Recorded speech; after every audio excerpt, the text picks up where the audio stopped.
grandeza y dignidad de la Virgen Santísima. La tarde del día siguiente vi a todos los apóstoles, con 20 discípulos, orando bajo la lámpara en la sala del cenáculo. Estaban presentes la Virgen María, las santas mujeres, Lázaro, Nicodemo, José de Arimatea y Obed. Terminada la oración, el apóstol Juan habló a los apóstoles, y Pedro a los discípulos. Hablaron ambos de una manera misteriosa acerca de sus relaciones con la Madre de Dios y lo que ella debe ser para ellos. Mientras duraba esta enseñanza de ambos apóstoles, que hicieron por orden de Jesús, he visto a la bienaventurada Virgen con un manto luminoso y amplio. Con ese manto los cubría a todos, mientras se cernía sobre los presentes y recibía del cielo abierto, donde se veía la Santa Trinidad, una corona sobre su cabeza. A la Virgen no la he visto en persona durante este tiempo, aunque había estado rezando fuera de la sala. Recibí la íntima persuasión de que María era la cabeza verdadera de esa comunidad, su templo y su todo. Creo que fue una representación para los apóstoles y una aclaración de lo que María debía ser en lo futuro en la iglesia, según la voluntad de Dios. Hacia las 9 vi una comida en el vestíbulo. Todos los presentes tenían vestidos de fiesta y la Virgen los de su boda. Durante la oración, en cambio, estaba con un manto blanco y el velo. Esta vez vi a María entre Pedro y Juan, sentada a la mesa teniendo la puerta al frente y el patio a las espaldas. Las demás mujeres y los discípulos estaban a la derecha e izquierda en sendas mesas. Nicodemo y José de Arimatea servían. Pedro cortó el cordero de la misma manera como lo había cortado el Señor en la última cena.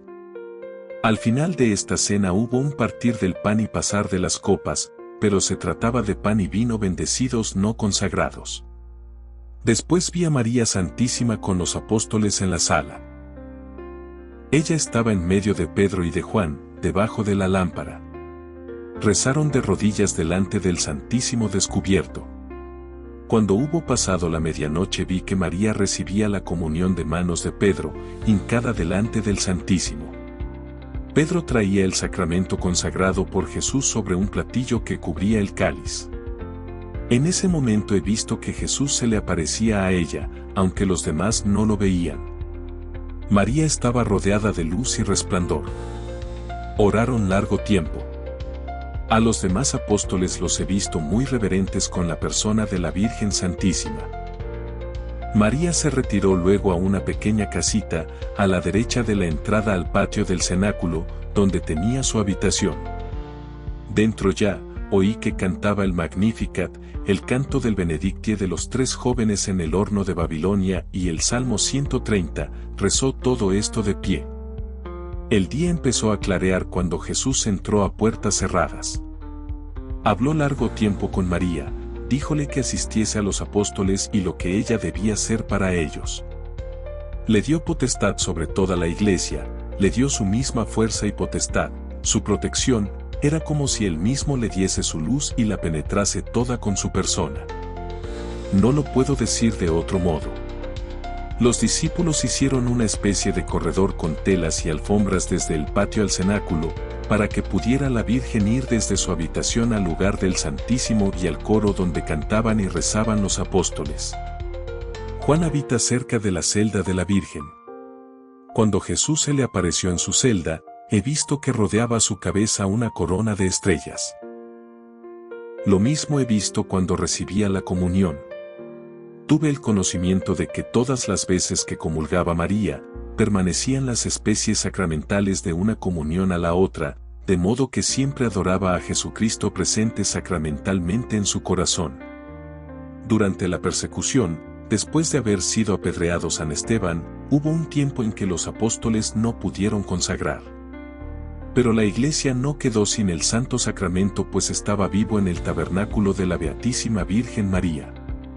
Entendí también que esta gracia singular era propia solo de María Virgen Santísima.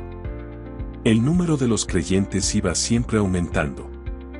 Muchas gentes venían desde la Galilea con sus asnos y sus equipajes y había continuo trabajo para acomodar a los recién venidos. Venían generalmente primero al albergue de los apóstoles en Betania, donde siempre vivían algunos discípulos que se turnaban para dar informaciones y consejos a los recién llegados. Por medio de estos discípulos eran dirigidos a Lázaro, que tenía muchas posesiones. En Jerusalén, en las cercanías del monte Sión, vivían muchos judíos pobres que habitaban antiguos muros y ruinas. En los contornos veía pastar bastantes asnos. Algunos extranjeros, que venían para las fiestas, solían tener allí sus albergues. Cerca del cenáculo había un antiguo edificio, bastante grande, aunque ruinoso, sobre el monte Sión, que un día fue famoso, Castillo de David, donde se halló refugio para mucha gente, que vivía en chozas o en casas pegadas a los muros. He visto que sobre gruesos muros, debajo de los cuales había gente, se extendían tiendas con tapices y alfombras para improvisar habitaciones. Los caldeos de Sictor, que habían venido a ver a Jesús y que él había enviado al régulo de Cafarnaún y de allí iban vuelto a sus tierras, llegaron ahora con sus animales de carga y sus equipajes en crecido número.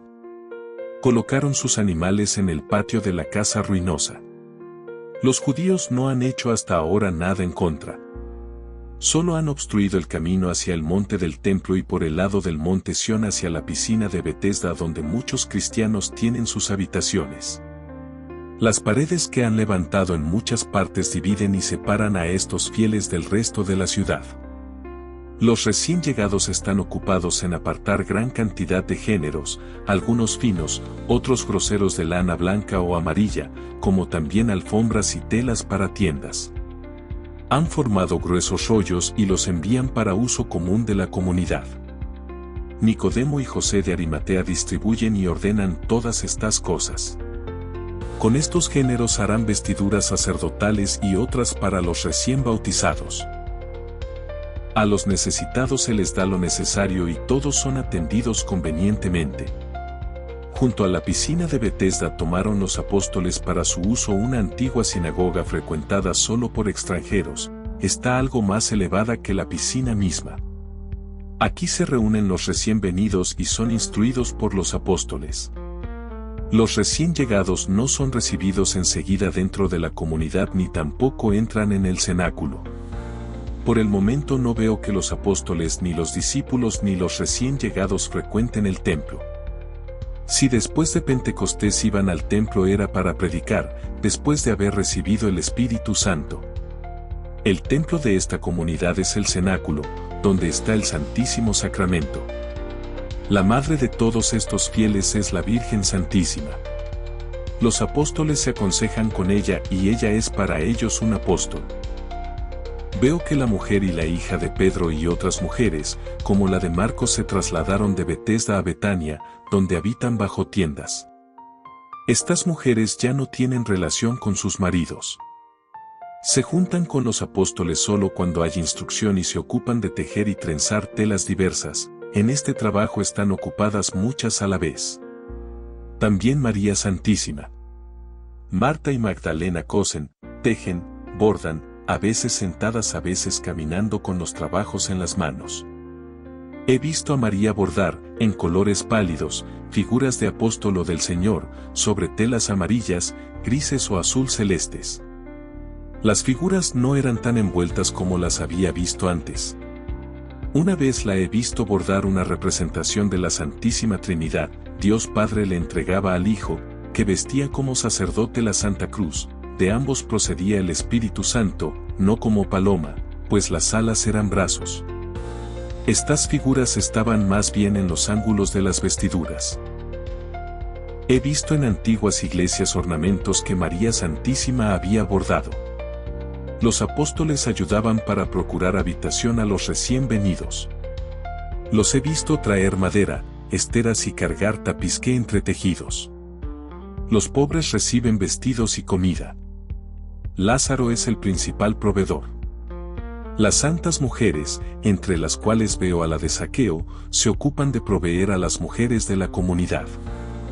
Ninguno tiene cosa propia, el que tiene algo lo trae y el que no tiene nada recibe lo necesario. La casa de Simón, llamado el leproso, está llena de recién llegados. Él mismo ya no vive en su casa, la entregó a la comunidad y reside como los demás, mezclado con ellos. Sobre la terraza de su antigua casa se ha levantado y formado una especie de sala con tabiques movibles, colocándose allí un púlpito para la enseñanza. Se sube a esa terraza desde afuera por escalones practicados en la pared. En todas partes se fabrican y se levantan tiendas, se acomodan habitaciones junto a los muros y se ocupan casas vacías aquí y en Jerusalén. Algunos se retiraron del país después de la crucifixión del Señor. Después de Pentecostés aumentó tanto el número de los creyentes que los apóstoles tuvieron que tratar con las autoridades para procurarse nuevos sitios para los recién llegados. Los apóstoles enviaron a Nicodemo, a José de Arimatea, a Natanael y a otros más conocidos de los judíos a tratar con las autoridades, y los veo reunidos unos 20, en la sala sobre la puerta del atrio de las mujeres en el templo. Les fueron señalados 3 lugares fuera de la ciudad, apartados de los caminos más frecuentados. Un lugar estaba entre Betania y Betfagé, al oeste de Betania, donde había ya chozas y galpones, 2 lugares al sur de Betfagé, algo apartados del camino. Debían desocupar el albergue junto a Betania, en el camino, y no debían hospedarse tampoco en el albergue junto a Jerusalén, hacia Belén, donde María se hospedó cuando la presentación en el templo. He visto cómo los jefes les indicaban con la mano los lugares desde el templo, cómo fueron los enviados a anunciar el cambio a los apóstoles y cómo salían algunos grupos para ocupar los lugares que Pedro y Juan les indicaban para edificar sus habitaciones. Veo asnos cargados con todo lo necesario y transportar agua en recipientes, pues el lugar entre Betarúa y Betfagé no tenía agua. Pero cuando empezaron a cavar un pozo les saltó un torrente de agua hasta sus rostros. A Simón de Betania, que había tenido práctica de economía y entendía de negocios, lo veo ocupado en una tienda junto a la piscina de Betunes, anotando los regalos, las contribuciones y el estado de los recién venidos que traían ovejas, cabras, palomas, grandes pájaros con patas y picos colorados. Mantas y tejidos de varias clases eran distribuidos a los necesitados. Había en esta distribución un orden perfecto. Los hombres recibían lo necesario por medio de los hombres, y las mujeres eran socorridas por las santas mujeres de la comunidad. Había gente de todos los países que traían por amor de Dios sus cosas para la comunidad, aunque entre ellos no se entendían por el idioma. Solo los apóstoles eran entendidos por todos los extranjeros. Magdalena y Marta entregaron su casa de Betania para la comunidad de los nuevos convertidos. Lázaro entregó todas sus posesiones y sus casas. Lo mismo hicieron Nicodemo y José de Arimatea. Ellos cuidaban de la distribución de las limosnas y de las necesidades de la comunidad.